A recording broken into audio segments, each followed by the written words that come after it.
I haven't answered my phone since the funeral. Not because I'm grieving, because his number still calls every night at 3:17, and he's been dead for weeks. You're not supposed to get messages from the other side, and when you do, you're definitely not supposed to answer. But some people do. And what they receive, emails, voicemails, texts, even handwritten letters, are too detailed, too personal, and too real to ignore. Tonight, we're diving into 10 chilling messages from the afterlife that were never meant to be read, heard, or believed. 1.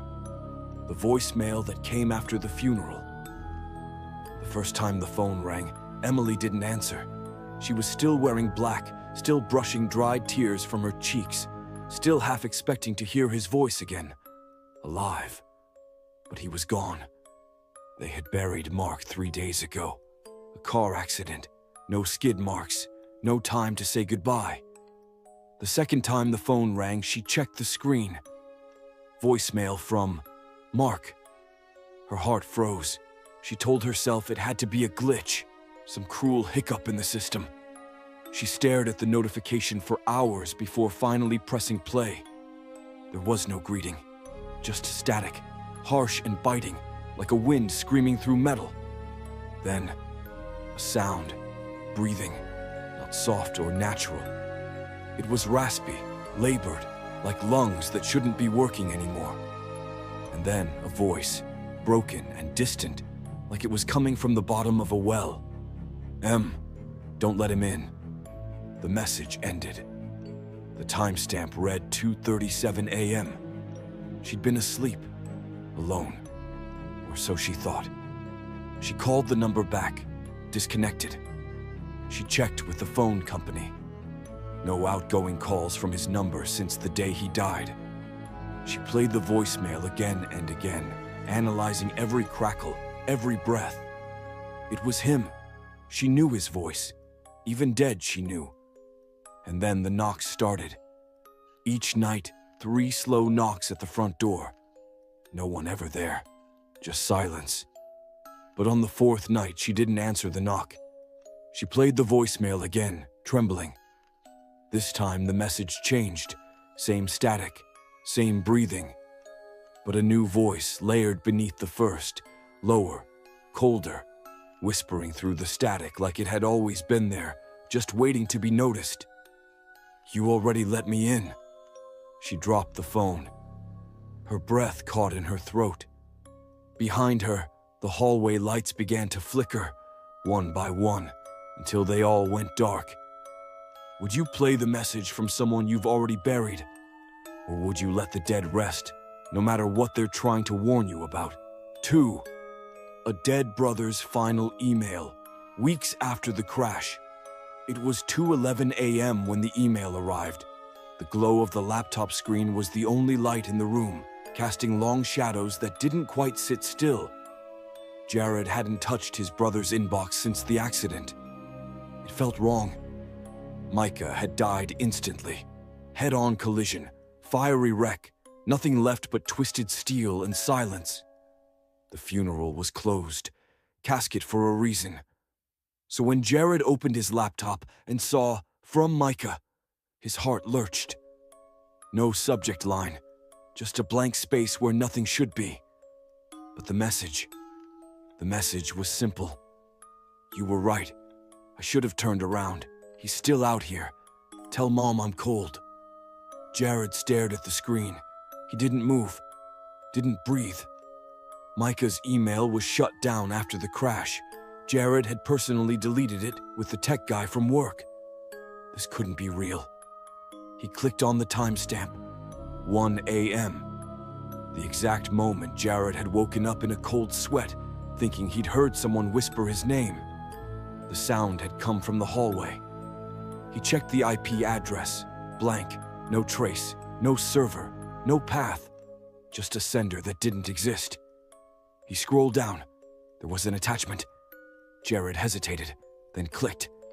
A photo opened. It was blurry. Nighttime. Trees. And Micah's car, crashed, overturned, lights still on. But that wasn't the worst part. There was something standing behind the car. Tall, pale, watching.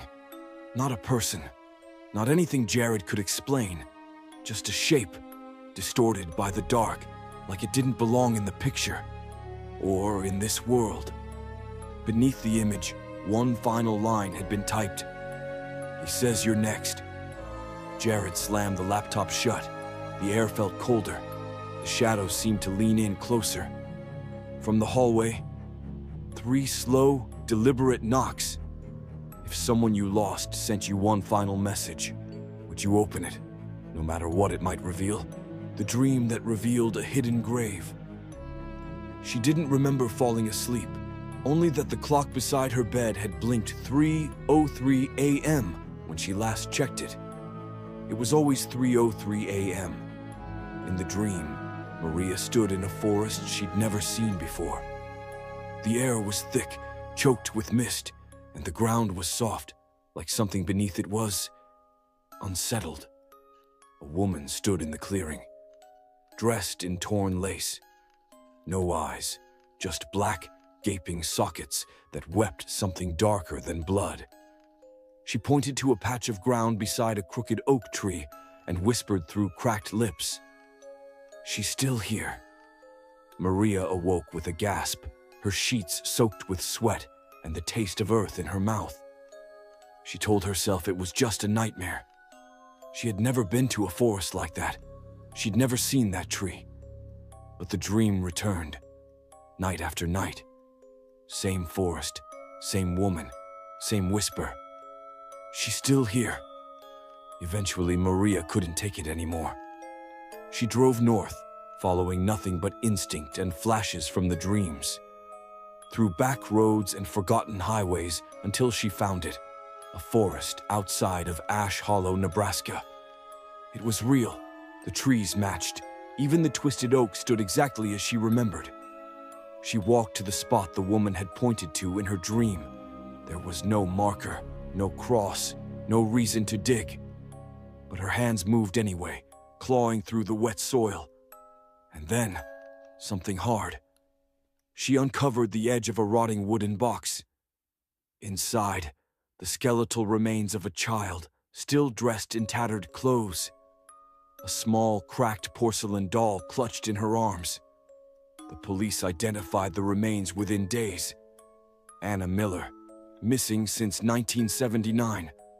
No leads, no clues, until now.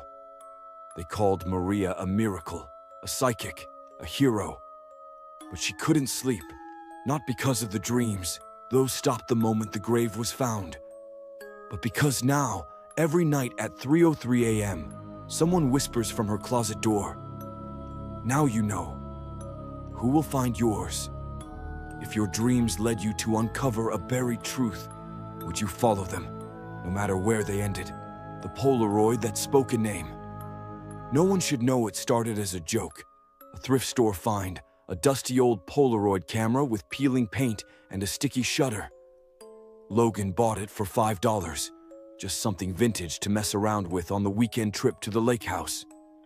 They never brought film, but when Logan opened the back panel, there was film already inside, just one shot left. So, for fun, he pointed it at the others, Kate, Ben, and Julia, and snapped the picture. Whir, snap, clack. The photo slid out, undeveloped and gray. They shook it, waited. At first, the picture seemed ordinary, the group standing in front of the cabin, laughing. But then Julia went pale. "Wait," she whispered. Who is that?" Standing behind them, just barely visible in the window, was a man. Gaunt, sunken eyes, smiling. None of them had seen him. None of them had been inside when the photo was taken. Kate turned the photo over. Someone had written a name on the back, but none of them had touched a pen. Marlowe. Silence fell, because that name meant something. Ben's face went white. "No," he whispered. That's the name my grandfather used to talk about. He said Marlowe came to him in dreams, that he saw things when Marlowe was near. Said Marlowe wasn't a person, he was a door." The others laughed it off at first. But strange things began happening. Ben started sleepwalking, muttering that name. Kate's reflection would blink when she didn't. Julia heard scratching inside the walls of the cabin at night. On the last morning, the photo was gone from the table. But in its place was another. The same picture. But this time Logan was missing from it. His luggage was untouched, his phone still charging. But Logan was nowhere to be found. Later, the sheriff asked for a description of the missing man. Ben, trembling, pulled out the photo again. But it had changed. Now there were two people in the window, both smiling. If a photo captured more than a memory, would you still dare to look at the next one? 5. A phantom radio broadcast from a vanished town. They were driving through the desert. Late. Too late. Kyle and his younger sister Mia had missed the last turnoff an hour ago. Now only darkness stretched for miles. No cell service, no gas stations. Just an empty highway and a low, endless hum of tires on cracked asphalt. Then the static began. Their old car radio, dead for years, crackled to life. This is WZRD 103.1, broadcasting live from Coldwell. Kyle froze. There was no 103.1 in this part of Nevada. And Coldwell. That town was wiped off the map in 1987, flooded after a dam burst. Nothing left but ruins buried under silt and ghost stories. But the voice kept talking. It's a beautiful night out there, folks. The moon's high, the wind's quiet, and the shadows are long. Perfect night for remembering. Then a song played. Blue Moon. Warped. Slowed. It sounded like it was being played from underwater. Mia whispered, "Turn it off." Kyle tried. The knob wouldn't budge. The radio wasn't connected to anything. "If you're driving through," the voice returned, "come stay a while. Just take the next left. You'll see the sign." Moments later, they did. A weathered, wooden sign rose out of the dark like a tombstone. "Welcome to Coldwell, Pop. 201, and counting." Without thinking, Kyle turned in. The road wound through gnarled trees, fog curling unnaturally low to the ground. The headlights flickered, briefly revealing houses, old ones, from another time, flickering yellow lights in the windows, figures standing on porches, watching. "We've been waiting for you," the radio cooed. "So many have forgotten us, but you remembered. You heard us." The car sputtered, died. Silence. Then, from the radio again, whispered and distorted. "Get out, before the next song starts." They ran, no turning back. When they reached the highway again, the car was there, doors wide open, keys still in the ignition. But the radio was gone, ripped from the dashboard. No one believes their story. Coldwell, they say, doesn't exist anymore. But sometimes, on lonely desert roads, 103.1 breaks through the static. And if you hear it, don't change the station, don't take the next left, and whatever you do, don't listen to the second song. Would you stay tuned to a ghost town's final broadcast, or would you shut it off before the town remembers you too? 6. A journal entry, written in a dead man's handwriting. What he didn't expect was the journal. It was resting on the desk in the study. Leather-bound with his grandfather's initials, WEM, etched into the cover. The last entry was dated 2 days ago. That couldn't be right. His grandfather had died 6 months earlier. Ethan opened it, thinking it must be a mistake. But the handwriting was unmistakable, slanted, sharp, and filled with flourishes only his grandfather ever used. And the first line chilled him. "Ethan's coming. I can feel him. The house will try again." He read on, heart pounding. The entry described Ethan's arrival, word for word. The sound of the car tires on gravel, The way he paused before unlocking the door, even the exact flannel shirt he wore. All written before it happened. The next line, "Don't stay past midnight." That's when the voice starts pretending to be me. Ethan laughed nervously. A prank. Maybe his uncle messing with him. Then the scratching began. Soft at first, like a mouse in the walls. Then more deliberate, scraping from inside the locked study closet. He opened it. Nothing. Just coats. He closed it. And then the next page in the journal turned on its own. Fresh ink bled into the paper. "It's behind you now." Ethan spun. Nothing. But the window had frosted over. A single word formed in the condensation. "Stay." The clock struck midnight. The journal began writing itself in frantic, jagged lines. Letters tearing into the page as if written in panic. "I told you to leave. It's not me. It's never been me. Burn the book before it writes your last day too." Ethan slammed the journal shut. The next morning, he drove the hour back to town without looking back. He never returned to the cabin. But last week, he got a package. No return address. Inside, wrapped in parchment, the journal. One new entry had been added. He tried to escape, but now he's just another story. If a dead loved one left you a journal that kept updating itself, would you keep reading, or would you burn it and hope it doesn't remember your name? 7. A haunted smart speaker that won't stop saying her name.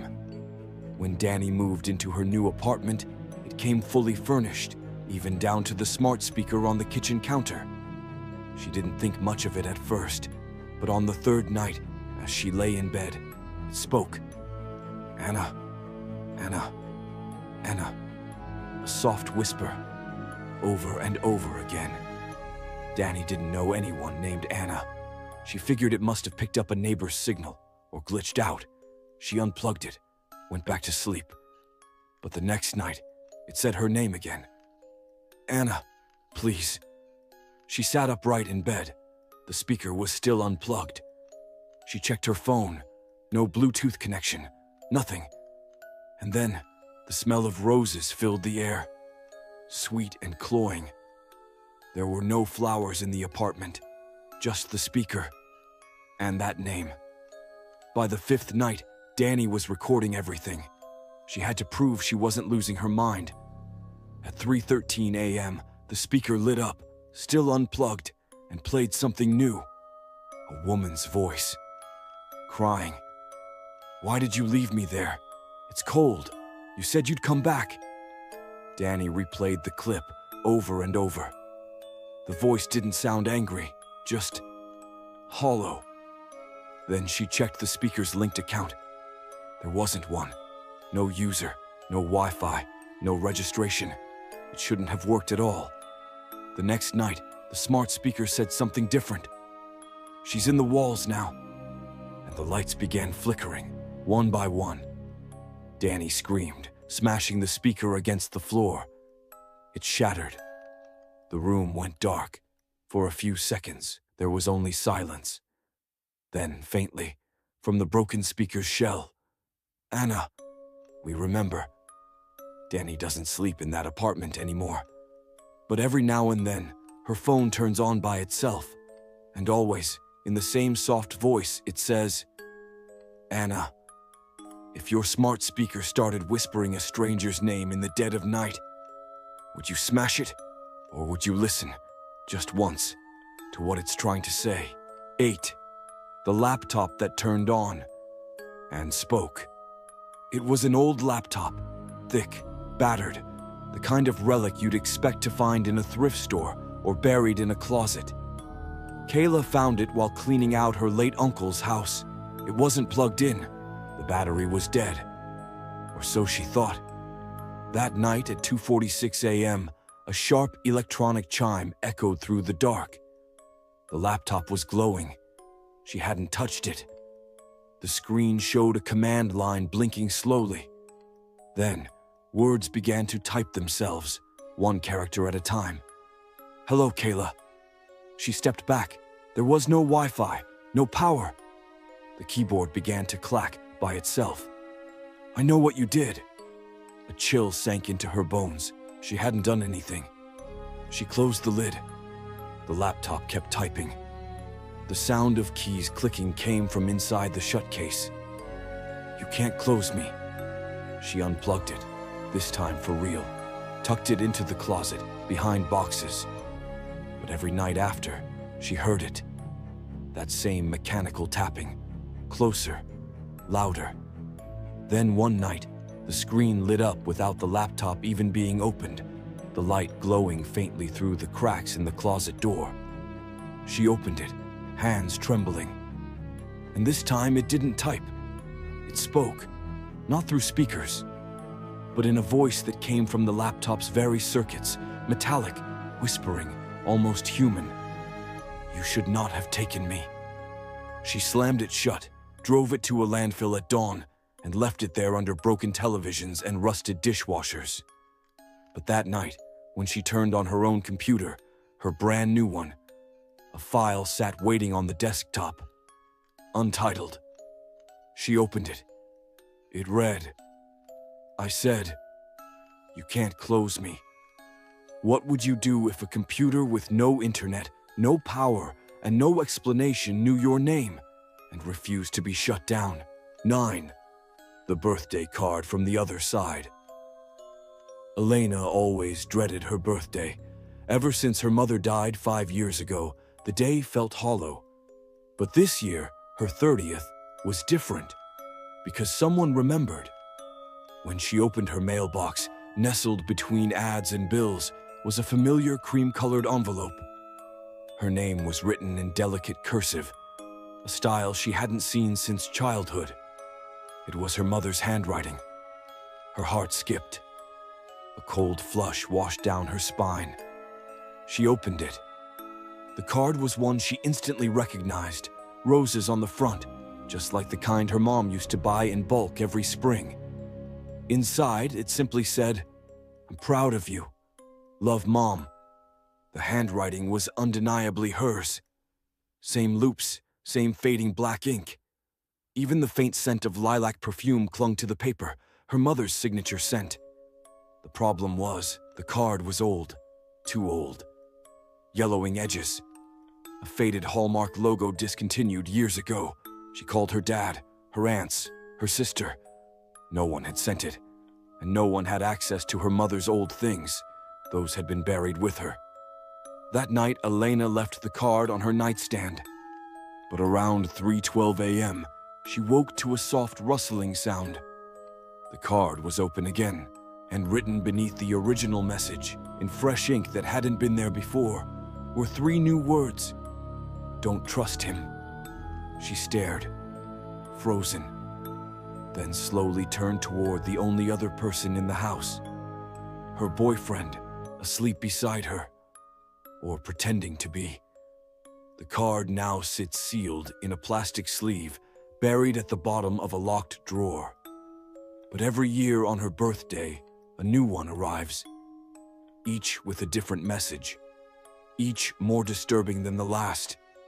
If you received a birthday card in your deceased parents' handwriting, would you open it or burn it before reading a single word?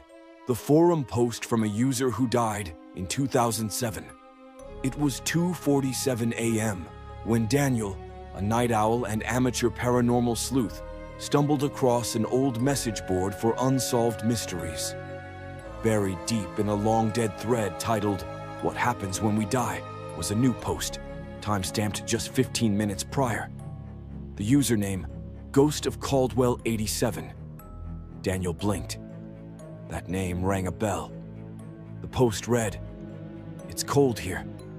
Time doesn't move right. I can see you reading this." Daniel's stomach dropped. Curious, he clicked the user's profile.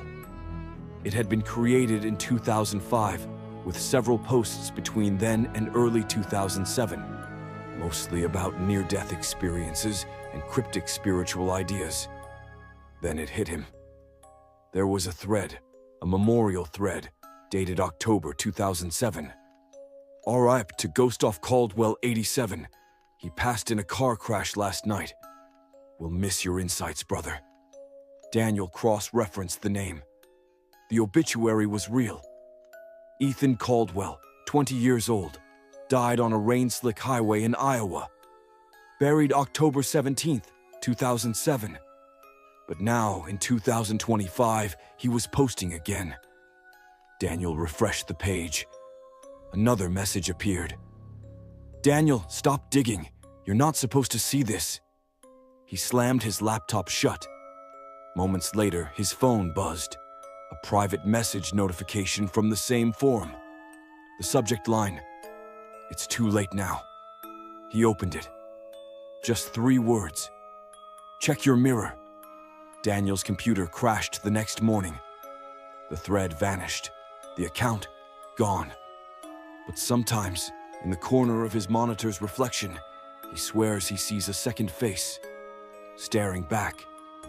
If someone who died nearly 2 decades ago messaged you online tonight, would you respond? Or would you pretend you never saw it at all? Maybe the dead really do have something to say. Maybe they never stopped trying. Just don't be surprised if your phone rings after this. And if it does, don't answer it. Not right away. After all, you're still here. For now, if you're brave enough to keep listening to the whispers between worlds, you know what to do. The spirits will notice who clicks, who comments, and who stays to hear more.